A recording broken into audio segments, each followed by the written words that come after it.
Hello' friends, আপোনালোকৰ ভালনে? আমাৰ সকলোৰে ভাল। আজি পিঠা বনাবলৈ লৈছোঁ। পিঠাখনৰ লগতনো কি দিছোঁ চাওকচোন। পিঁয়াজ দিছোঁ, কণী দিছোঁ, নিমখ, হালধি, জলকীয়া, আদা অকণমান লৈছোঁ। এইখিনি এতিয়া মানে পানী অলপমান মিলাই খুব ভালকৈ ফেটি লওঁ।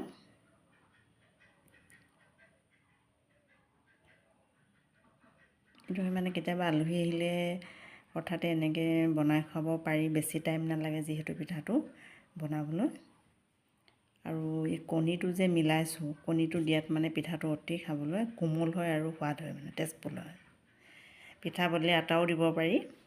আজি পিঠা থকাৰ কাৰণে মই পিঠাই বনাইছোঁ আৰু কেঁচা পিঠা। দুইটা ফিটা হৈ গ'ল আৰু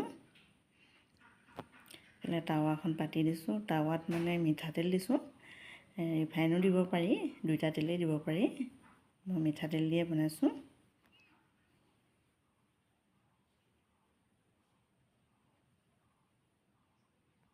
দুইটা পিঠাখিনি গুটিখিনি দি দিলোঁ। এতিয়া এখনেই বনাইছোঁ আৰু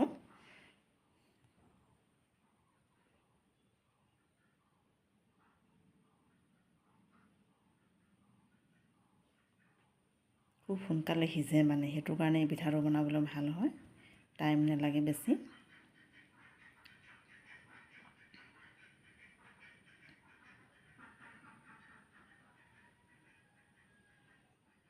হৈছেগৈ আৰু পিঠাটো।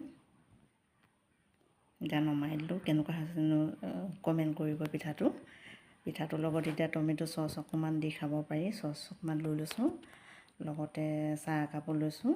ভিডিঅ'টো যদি ভাল লাগে কমেণ্ট কৰিব, লাইক কৰিব, নতুনকৈ আহিলে ছাবস্ক্ৰাইব কৰিব।